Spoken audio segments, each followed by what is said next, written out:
ტელერადიო კომპანია Georgian Times-ი წარმოგიდგენთ. საქართველოს ისტორიის გაკვეთილები.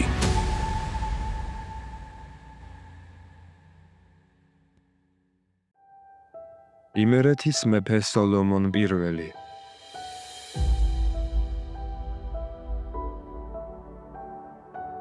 საქართველოს ისტორიაში ხვეთას კიდვა ერთ-ერთია იმ მრავალ უბედურებას შორის, რომელმაც მძიმე კვალი დატოვა ქვეყნის ისტორიასა და განვითარებაზე. ეს გახლდათ ტოტალური, საუკუნოვანი დაცემა. ეს იყო სამარცხვინო პერიოდი ჩვენი ქვეყნის ისტორიაში. მოღალატე ფეოდალების, მეფე-მთავრებისა თუ ვაჭრების მეშვეობით ყოველწლიურად ათასობით ჯანმრთელ ადამიანს უსპობდნენ თავისუფლებას და იძულებით ხიდდნენ უცხოეთში. ქართველი მონები იყიდებოდნენ ოსმალეთის იმპერიის როგორც ცენტრალურ, ისე პროვინციულ ელიტაზე. ქართველ ქალს თურქის შვილები უნდა გაეჩინა და საქართველოს სამტროდ აღეზარდა ისინი. მოტაცებული და გაყიდული ქართველი ბიჭები, შემდგომ უბადლო ვაჟკაცები, ისლამის უმამაცესი და უერთგულესი მეომრები ხდებოდნენ. თურქეთში ანიჩრები, ეგვიპტეში კი მამლუქები. მოსახლეობის საუკეთესო ნაწილის ქვეყნიდან გაყვანით ზიანდებოდა საქართველოს სამეფო სამთავროების, სამხედრო, პოლიტიკური, ეკონომიკური და კულტურული მომავალი. ქვეყანას ხელიდან ეცლებოდა მწარმოებელი და მებრძოლი ძალა. გადაშენების საფრთხე ასე ახლოს არასდროს ყოფილა. არც ერთ ომს, არც ერთ უცხოელ დამპყრობელს ხვლით იმდენი ზარალი არ მიუყენებია საქართველოსთვის, რამდენიც ამ მშვიდობიანმა ხვეთას ყიდვა მიაყენა მას. სამართლიანად აღნიშნავდა აკადემიკოსი ნიკო ბერძენიშვილი. ეს ეროვნული ტრაგედია 3 საუკუნეზე მეტ ხანს გრძელდებოდა. სანამ იმერეთის ტახტზე არ აღმოჩნდა ადამიანი, რომელმაც ხვეთას ყიდვა დანაშაულად ცნო და მის წინააღმდეგ დაუცხრომელი ბრძოლა დაიწყო. იმ დროისთვის ხვეთას ყიდვა იმდენად ღრმად იყო გამჯდარი პოლიტიკურ და ეკონომიკურ სტრუქტურებში, რომ მის წინააღმდეგ წასვლა ფაქტობრივად სისტემის წინააღმდეგ აჯანყებას ნიშნავდა. ქართულ ბაგრატოვან მონარქთა შორის მრავალი ღირსეული მეფე შეიძლება დავასახელოთ, რომელთა შორის განსაკუთრებული ადგილი უჭირავს იმერეთის მეფე სოლომონ პირველს. ის 1752 წელს 17 წლის ასაკში ავიდა ტახტზე. მას მემკვიდრეობით დაუძლურებული და სათავადოებად დაფლეთილი სამეფო ერგო. სახელმწიფოს შიგნით ანარქიას უფევდა. მოსახლეობა მოკლებული იყო ხელისუფლების მფარველობას. ირგვლივ ძარცვა გლეჯა, გულელობა და სიხატაკეს უფევდა. იმერეთი ერთდროულად იყო გარე და შიდა მტრების სამიზნე. მეფეს ერთდროულად ორ ფრონტზე უნდა ებრძოლა.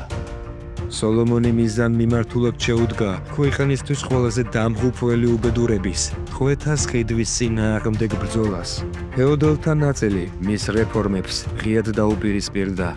მათთვის ეს ვაჭრობა სოლიდური შემოსავლის წყარო იყო და მისი დაკარგვა არ სურდათ.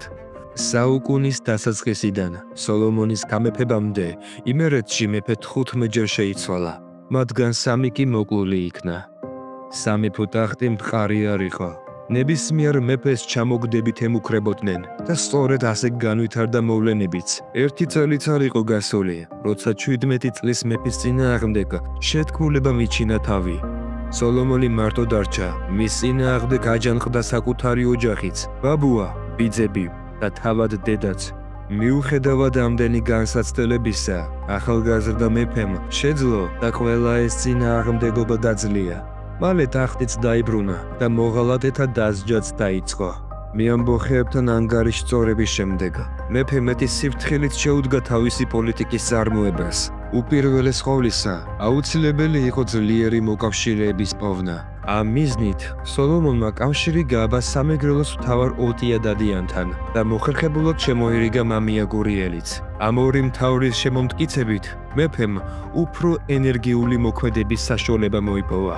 ამას მოჰყვა წვრილი ფეოდალების მომხრობაც, თუმცა ერთიანი პოლიტიკის გატარებას კვლავ ეწინააღმდეგებოდა რამდენიმე ძლიერი სახლი, მათ შორის რაჭის ერისთავი და აბაშიძეების გავლენიანი საგვარეულო. მეფის ძალაუფლების გასაძლიერებლად სოლომონმა შექმნა ახალი ინსტიტუტი, რომელიც ისტორიაში ფიცის კაცების სახელით შევიდა. 1754 წლის 15 მაისს სოფელ ლეკარწაში სოლომონმა შეკრიბა ერთგული აზნაურები და გლეხები, რომელთაც დადეს ფიცი მეფის და სამშობლოს წინაშე. თავიდან ფიცის კაცების რაოდენობა განისაზღვრებოდა 1000 მეომრით. ფიცის დასადებად ყოველი წოდების ჭაბუკი მიდიოდა, ვისაც კი 15 წელი შეუსრულდებოდა. ისინი მეფის ძმადნა ფიცებად ითვლებოდნენ. ფიცის კაცთა მეშვეობით მეფე თანდათან ასუსტებდა ძლიერ ფეოდალებს და აძლიერებდა საკუთარ მომხრეთა რიგებს. თუმცა ყველაზე მნიშვნელოვანი ის იყო, რომ სწორედ ამ ერთგული ძალის დახმარებით აიკრძალა მთელ იმერეთში ტყვეთას ყიდვა. კანონის დაუმორჩილებლობას კი მკაცრი, ხშირად კი სასტიკი სასჯელი მოჰყვებოდა. თავდაპირველად სოლომონი თავს იკავებდა ოსმალთა წინააღმდეგ ღია დაპირისპირებებისგან. კარგად ესმოდა, რომ ქვეყნის შიგნით არსებული ქაოსის ფონზე ასეთი ნაბიჯი მეტად სახიფათო იქნებოდა. თუმცა, როცა იმერეთში წესრიგი ნაწილობრივ მაინც აღდგა, მან პირდაპირ ბრძოლა გამოუცხადა ტყვეთას ყიდვას, რაც ოსმალეთის იმპერიამ ღია გამოწვევა დაიქვა. ოსმალებთან ერთად ტყვეებით ვაჭრობაში თავად იმერელი ფეოდალებიც მონაწილეობდნენ, რის გამოც მეფის რეფორმამ უკმაყოფილება გამოიწვია, როგორც გარედან, ისე ქვეყნის შიგნით. სოლომონის გვერდით დაადგნენ ოდიშისა და გურიის მთავრები, სამურზაყანოს მოურავი, იმერელი მემამულეები და თავად გლეხობაც კი, ხოლო ოსმალთა მხარეს დარჩნენ გავლენიანი ოპონენტები, რაჭის ერისთავი როსტომი და მეფის ბაბუა ლევან აბაშიძე. ოსმალებმა სოლომონ მეფის წინააღმდეგ დიდი ჯარი გამოუშვეს. მათ შეუერთდნენ იმერეთის ციხეებში მყოფი თურქული გარნიზონები და მოღალატე თავადების ლაშქარიც. ტრის საერთო ძალამ 55000 გადააჭარბა. სოლომონმა კი მხოლოდ 16000 ქართველი მებრძოლი შეკრიბა. 1757 წლის 4 დეკემბერს, გამთენიისას, სოლომონ მეფის ლაშქარმა ხრესილის ველზე მოულოდნელი ერიში მიიტანა მტერზე. ოსმალებმა თავდაპირველად წარმატებასაც მიაღწია. მათ ხელში აღმოჩნდა იმერეთის სამეფო დროშა, თუმცა ქართველთა შერყევა ვერ შეძლეს. ბრძოლის ბედი მაშინ შეიცვალა, როცა თავად მეფემ ხმლით გაანგმირა ოსმალთა მთავარ სარდალი გოლაფაშა. მალევე ბრძოლაში მოკლეს მოღალატე ლევან აბაშიძეც.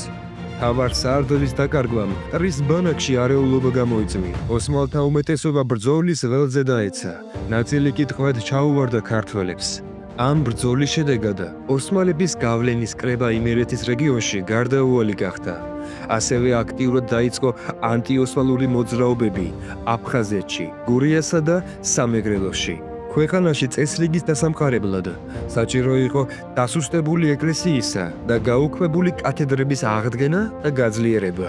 1759 წლის დეკემბრის დასაწყისში სოლომონ პირველის ინიციატივით მოიწვიეს დასავლეთ საქართველოს დიდი საეკლესიო კრება. კრების მუშაობა ერთ თვეს გაგრძელდა და მიიღო როგორც ეკლესიისათვის, ისე მთლიანად დასავლეთ საქართველოსთვის ძალიან მნიშვნელოვანი გადაწყვეტილებები იმერეთის სამეფოს გათავისუფლებამ, ტყვეთას ყიდვის აკრძალვამ და ხრესილის ველზე ოსმალთა არმიის განადგურებამ სულთნის აღშფოთება გამოიწვია. მისი ბრძანებით ერთი მეორის მიყოლებით იგზავნებოდა ლაშქარი სოლომონის დასამარცხებლად. თუმცა მეფისა და ფიცის კაცთა ძალის ხმევით ოსმალთა ყოველი შემოსევა მძიმე მარცხით სრულდებოდა. ხოლო 6 წლის განმავლობაში 1757-1763 წლებში ქართულ ოსმალურ ომებში ტრის ზარალი 60,000 კაცს აღემატებოდა. 9 მცირე მასშტაბიან თუ დიდი ბრძოლიდან 8-ში სოლომონმა გაიმარჯვა. იმ დროისთვის იმერეთის მოსახლეობა ძლივს აღწევდა ამ რიცხვს, რაც კიდევ უფრო თვალსაჩინოს ხდის სოლომონის სამხედრო წარმატებებს. ოსმალეთისთვის ეს არ იყო მხოლოდ მარცხი, არამედ სტატუსისა და გავლენის სერიოზული შერყევა იყო. ამრიგად, სოლომონ მეფე საქართველოს ისტორიაში ერთ-ერთი ყველაზე ძლიერი მმართველი იყო. შეიძლება ითქვას, რომ მან შეუძლებელი შეძლო. უამრავი მტრით გარშემორტყმულმა განინტკიცა ძალაუფლება, განახორციელა ისეთი უმნიშვნელოვანესი რეფორმები, როგორიც ტყვის ყიდვის აკრძალვა და ეკლესიის გაძლიერება იყო. დაამარცხა შინაური მტრები და რაც ყველაზე მნიშვნელოვანია, ოსმალეთის უდიდეს იმპერიას უკან დაახევინა და იძულებული გახადა, რომ იმერეთის სამეფოზე ხელი აეღო.